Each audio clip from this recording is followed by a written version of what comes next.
కొంతమంది భర్తలు ఉంటారు ఇర్రెస్పాన్సిబుల్ పర్సన్స్. ఇంటికి రూపాయి తేరు, కనీసం ఇంట్లో భార్య ఏం వండుతుంది, ఏం తింటుంది, ఏం చేస్తుంది ఏం పట్టించుకోడు. పనికిమాలినోడు ఇంటికి వస్తాడు, అన్నం పెట్టు అంటాడు. దూడైనా నయ్యం ఇంకా అందంగా అరిచి అడుగుద్ది అంబే అని. ఇది ఆ దూడ కంటే దరిద్రం ఇది. మళ్ళీ పనికిమాలిన డిమాండ్లు. ఈ రోజు కూడా పప్పేనా అంటాడు. ఈడేదో పెద్ద పంచభక్ష పరిమాణాలు తెచ్చి పెళ్ళానికి ఇచ్చి ఉండేమన్నట్టు పనికిమాలినోడు. ఈ రోజు కూడా ఆమ్లెట్టేనా, ఈ రోజు కూడా గుడ్లేనా, మరి కోడినో కుక్కనో కోసేయాలి. అంత డిమాండ్ చేస్తారు వీళ్ళు. ఏ పని చేయరు, ఏ పాటు ఉండదు. ఊరి మీద ఆబోతులు తిరగడం, ముప్పొద్దులు తినేయడం, రూపాయి ఇంటికి ఇవ్వకపోవడం, సిగ్గుమాలిన ముఖం పెట్టుకుని భార్య మీద పిల్లల మీద అరవడం, వాళ్ళ మీద ఆధారపడి బతకడం. ఇలాంటి జీవితాలు చాలా మందికి ఉన్నాయి. Irresponsible person. బాధ్యత ఉందా నీకు ఇంటి మీద? లేదు. కొంతమంది భార్యలు అలాగే తగలడ్డారట ఈ మధ్య కాలంలో. రకరకాలుగా భర్తను ఇబ్బంది పెట్టడం. పని ఉండదు, పాటు ఉండదు. పని మనిషిని ఎట్టంటదట. అన్నింటికి పని మనిషిని పెడతావా?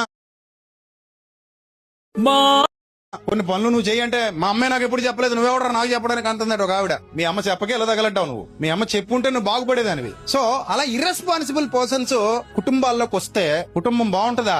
బాగోదు అస్సలు.